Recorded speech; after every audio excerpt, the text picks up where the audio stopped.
Voici une explication sur le fonctionnement du chauffage. Je me trouve dans la chaudière et on voit donc la chaudière composée de ce brûleur qui est ici, d'où sort le mazout et où il prend feu, et d'un réservoir d'eau qui est là en dessous. Alors, il y a un tableau de commande qui est celui-ci. Sur ce tableau de commande, vous avez à droite l'interrupteur général. Quand je le mets sur 0, la chaudière est éteinte. Quand je le mets sur 1, la chaudière se met en route et dépend alors des commandes que je vais expliquer ici et également, bien sûr, du thermostat qui se trouve dans le hall.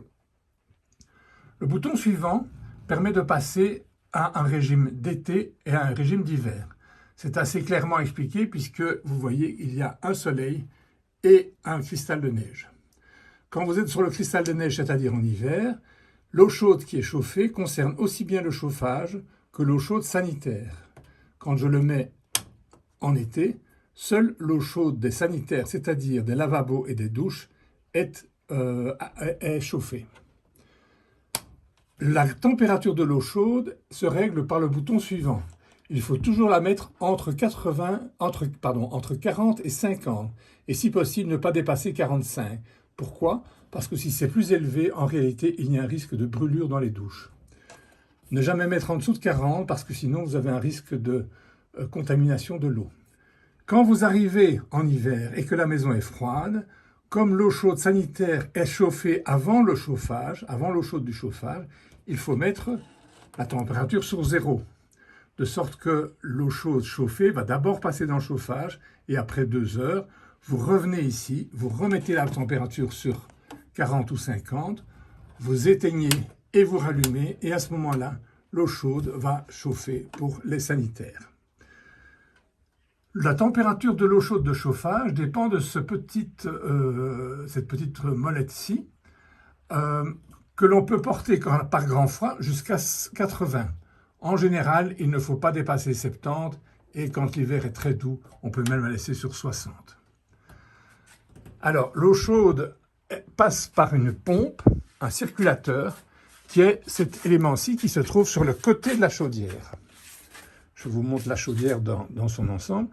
C'est marqué circulateur. Ce circulateur est parfois bloqué, pour des raisons que j'ignore, mais parfois il se bloque. Vous pouvez le relancer en donnant un coup dessus, et normalement il va repartir. Si ce n'est pas le cas, il faut me prévenir. Mais en principe, moi je n'ai jamais de problème. Ceci est la manette qui permet de calculer l'arrivée, modérer l'arrivée d'eau dans la chaudière. Pourquoi? Parce que si on met sur l'eau froide, il y a un choc thermique chaque fois que l'eau arrive dans la chaudière et ça réduit la durée de vie de la chaudière. Il vaut donc mieux mettre sur une température tempérée qui va mélanger un peu de l'eau chaude qui sort et de l'eau froide qui rentre.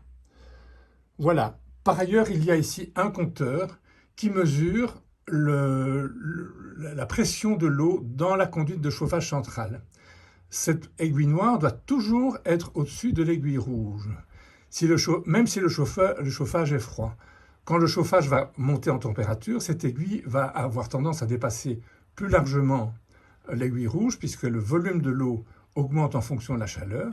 S'il n'y a pas assez d'eau, il faut ouvrir cette vanne-ci, comme ça, et puis l'arrivée suivante, comme ça, pour rajouter de l'eau dans le système. L'eau se rajoute automatiquement. Quand il y a assez, on referme aux 2 endroits. Voilà, vous savez tout ce qu'il y a à savoir sur cette chaudière qui fonctionne normalement tout à fait parfaitement.